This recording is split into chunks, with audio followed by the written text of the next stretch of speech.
You ever see some of these companies' valuation? This company's worth $220 billion. This one worth $6 billion. This one only after 2 years worth $680 million. Why and how? It's called the subscription economy. According to a Forbes article, it says two companies, same top line revenue, 100 million, 100 million. This one has to go chase for its revenue every single month. They got to go sell again. But this one, it's subscription. Every month, people are paying $49.99. According to this Forbes article, this one could be worth 8 times more just because it's reoccurring versus this one. There's a reason for that. We're going to talk about that today. All right, so if you get value out of this video, give it a thumbs up, subscribe to the channel, but let's get right into it. On average, you and I spend $237 per month in subscription model products. That's $3,000 per year, give or take.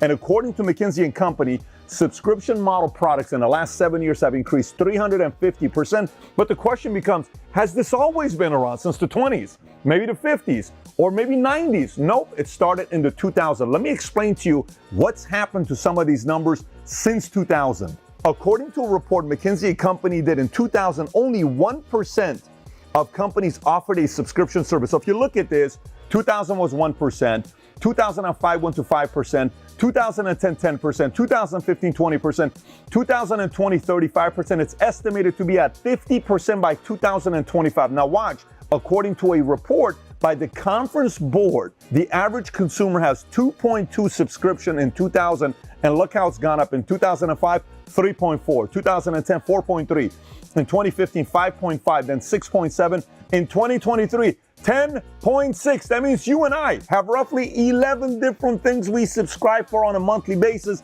that helps increase the valuation of these companies. Now, you may be watching and saying, but Pat, when I think about subscription, I only think about Netflix, Spotify, or Amazon.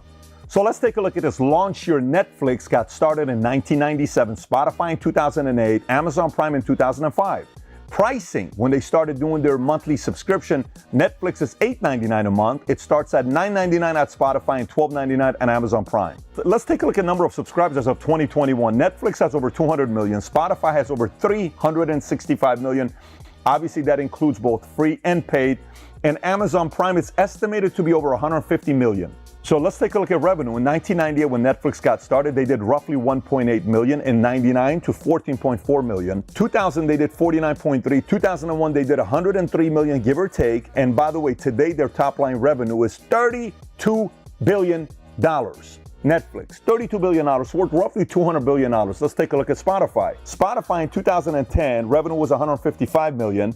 It jumped to 330 million in 2011. Last year, roughly $12.35 billion in a year. Spotify, and last but not least, Amazon. So now keep in mind, Amazon originally got started in 95, but they did not get into subscription until 2005 when they launched Amazon Prime. Look what happened to their numbers. Before Prime in 2004, they were doing 6.9 billion. In 2005, when they started Prime, they went to 14.1 billion. And do you know what they did last year? A little over $350 billion.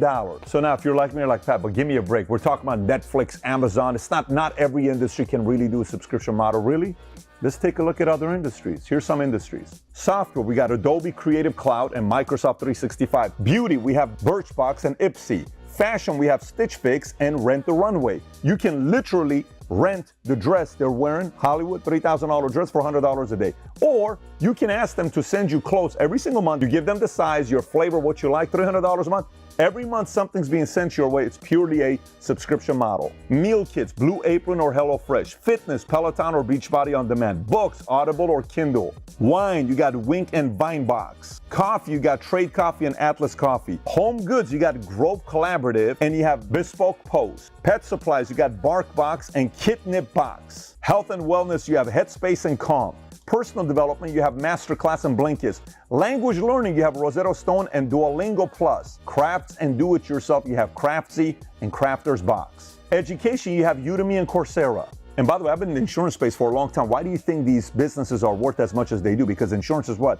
Reoccurring. Auto insurance, reoccurring. Health insurance, reoccurring. So now what are the advantages of having a subscription model as a company? Number one, you have recurring revenue. Number two, scalability. Number three, customer retention. Number four, enhanced customer engagement. 5, improved brand image. 6, rapid growth. 7, diverse industry presence. 8, data-driven insights. 9, flexibility and scalability. 10, innovative pricing structure. 11, market disruption. 12, expansion into B2B space. And just like any other business, if you don't take care of your customers, they're going to go somewhere else, which means you're dealing with the downfall of churn. You got to keep showing up. Competition, you got to keep getting better. Compliance, you got to make sure you meet those guidelines. So now you may be watching and say, Pat, I'm not Netflix, I'm not Amazon, I'm not Spotify. What do I do about this? Look, the whole purpose of this video is to get you thinking.